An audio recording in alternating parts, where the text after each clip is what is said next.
नमस्कार, मैं परवेश बामल और आप देख रहे हैं स्टोरीज ऑन स्पॉटलाइट। आज हम उस पल की बात करने वाले हैं जिसने दुनिया को थर्ड वर्ल्ड वॉर के एज पर लाकर खड़ा कर दिया है। क्या यह सिर्फ एक मिलिट्री एक्शन था या वेस्ट एशिया में एक ऐसे डेंजरस गेम की शुरुआत जिसके नतीजे पूरी दुनिया को भुगतने पड़ेंगे। 21 जून 2025 के अंधेरे में एक ऐसी घटना घटी जिसने पूरी दुनिया को चौंका दिया।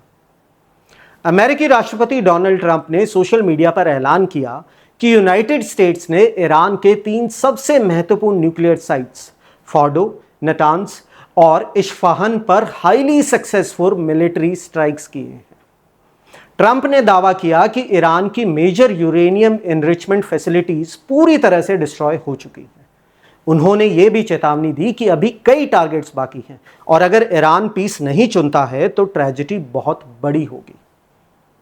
सोचिए अमेरिका ने कैसे किया। इस हमले में B-2 स्टेल्थ बॉम्बर्स का इस्तेमाल किया गया जो दुश्मन के रडार से बचकर डीप टेरिटरी तक पहुंचने में सक्षम है।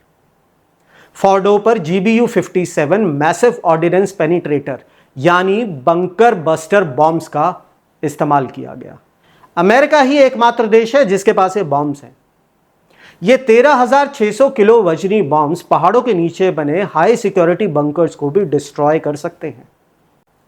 न्यूयॉर्क टाइम्स की रिपोर्ट के मुताबिक B-2 बॉम्बर्स ने मिजूरी से 37 घंटे की नॉन स्टॉप उड़ान भरी।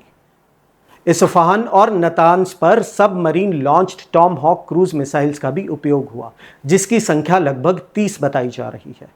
इजराइल को इन हमलों की एडवांस इंफॉर्मेशन थी और पीएम ने ट्रंप के इस बोल्ड डिसीजन के लिए धन्यवाद भी किया। तो ईरान ने क्या कहा? फॉरेन मिनिस्टर अब्बास ने इस स्ट्राइक को यूएन चार्टर, इंटरनेशनल लॉ और एनपीटी का सीरियस वायलेशन बताया। उन्होंने कहा कि यह इंसल्टिंग है और इसके लॉन्ग टर्म कॉन्सिक्वेंसेस होंगे। ईरान ने स्पष्ट कर दिया है कि वह अपनी सॉवरेनिटी और इंटरेस्ट्स, सिटीजन्स की सिक्योरिटी हर के लिए अपने सारे ऑप्शंस खुले रखेगा। सुप्रीम लीडर आयतुल्लाह के प्रतिनिधि हुसैन ने बहरीन में अमेरिकी नेवल फ्लीट पर रिटेलिएटरी मिसाइल अटैक और स्टेट ऑफ हॉर्मुज को ब्लॉक करने तक की बात कह दी है। ईरान ने इजराइल पर मिसाइल बराज लॉन्च किया जिसमें लगभग 86 लोग घायल हो गए। तो अब बात करते कि इस पूरे घटनाक्रम के बाद विश्व भर से क्या प्रतिक्रियाएं आई।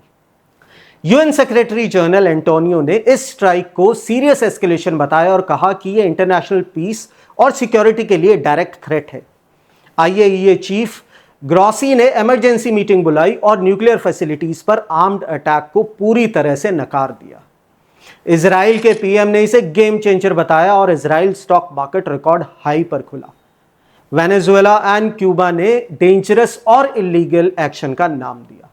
Mexico, New Zealand, Australia diplomatic D escalation की अपील करने लगे। कतर ने इमीडिएटली इसे एक बहुत बड़ी कार्रवाई बताते हुए कहा कि इसके कॉन्सिक्वेंसेस काफी डेवास्टेटिंग हो सकते हैं। पाकिस्तान ने अमेरिकी हमलों की निंदा की और क्षेत्रीय तनाव बढ़ने की संभावना पर गंभीर चिंता व्यक्त की। Iraq called it a threat to regional stability और कुछ यूएस एम्बेसी स्टाफ ने इराक को छोड़ भी दिया है। यूरोपियन यूनियन की अगर हम बात करें तो फॉरेन पॉलिसी चीफ काजा ने सभी पार्टी से डायलॉग की अपील की। यूके पीएम स्टामर ने ईरान के न्यूक्लियर प्रोग्राम को खतरा बताया पर डिप्लोमेटिक सॉल्यूशन की मांग की है। यूएस पॉलिटिशियंस की अगर हम बात करते हैं तो रिपब्लिकन्स ने सपोर्ट किया है लेकिन डेमोक्रेट्स ने इसे अनकॉन्स्टिट्यूशनल वॉर एक्शन बताया। AOC और सैंडर्स दोनों ने इंपीचमेंट की बात तक कह डाली। हाउथी रेबल्स जो यमन में हैं declared it A declaration of war और रेड सी में यूएस शिप्स पर अटैक की चेतावनी दी है। तो इसका पूरा प्रभाव क्या होगा? मिलिट्री एक्सपर्ट्स का मानना है कि इससे ईरान का प्रोग्राम 2-5 साल पीछे जा सकता है लेकिन उसके इंजीनियरिंग कैपेबिलिटीज अभी भी मौजूद हैं। त्रिता पारसी का कहना है कि इस तरीके के प्रीएम्प्टिव अटैक्स फ्यूचर में नेशंस को न्यूक्लियर डेटरेंट के लिए मजबूर करेंगे जिससे आर्म्स रेस में बढ़ावा होगा। वहीं पर क्षेत्रीय और वैश्विक इफेक्ट्स की अगर हम बात करते हैं तो यूएस मिलिट्री बेसिस जो मिडिल ईस्ट में हैं वो सभी हाई अलर्ट पर हैं। स्ट्रेट ऑफ हॉर्मुज दुनिया के 30% ऑयल एक्सपोर्ट का गेटवे है, उसे ब्लॉक होने की धमकी आ चुकी है। एनर्जी मार्केट की अगर हम बात करते हैं तो high risk of oil price spike is there.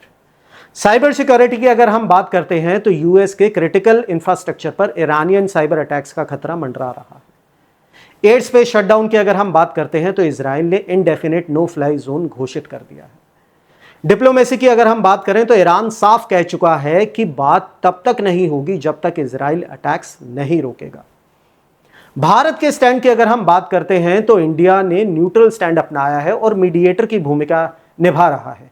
Operation Sindhu के तहत 290 इंडियन स्टूडेंट्स को इवैक्यूएट किया जा चुका है। तो अब आगे क्या होगा? क्या ये वर्ल्ड वॉर 3 की शुरुआत है या आखिरी चेतावनी? एनालिस्ट्स मानते हैं कि प्रॉक्सी फोर्सेस जैसे हिजबुल्लाह, हमास और हौथीज के एक्टिव होने पर मल्टी फ्रंट वॉर हो सकता है। अगर यह वॉर और बढ़ता है तो रशिया और चाइना जैसे स्ट्रैटेजिक एलाइज भी शामिल हो सकते हैं। लेकिन शायद डिप्लोमेसी अभी भी जिंदा है। इंडिया, ओमान, स्विट्जरलैंड और टर्की जैसे देशों की मीडिएशन उम्मीद जगा रही है, पर एक्सपर्ट्स मानते हैं कि कम से कम एक हफ्ते तक सीज फायर की संभावना बहुत कम है, क्योंकि इजराइल के मिशन अभी पूरे नहीं हुए हैं। तो सवाल वही है, क्या डिप्लोमेसी हमें बचा पाएगी या फिर न्यूक्लियर थ्रेट्स और प्रॉक्सी वॉर्स हमें ऐसी ट्रेजेडी की तरफ ले जा रही हैं जिसकी कल्पना हमने नहीं की थी? क्या हम वर्ल्ड वॉर 3 के दरवाजे पर खड़े हैं? स्टोरीज ऑन स्पॉटलाइट के अगले एपिसोड तक के लिए सुरक्षित रहिए और दुनिया की नब्ज पर नजर बनाए रखिए। जय हिंद। चुनावी वादों का वड़ा पाव, अर्थव्यवस्था का भरता, गर्मा गर्म मुद्दों का चटपटा विश्लेषण, व्यंग का तड़का with a bit of serious discussion. हर हफ्ते special episodes, stories on spotlight with Parvesh Pamil, only on Rapid Leaks YouTube channel.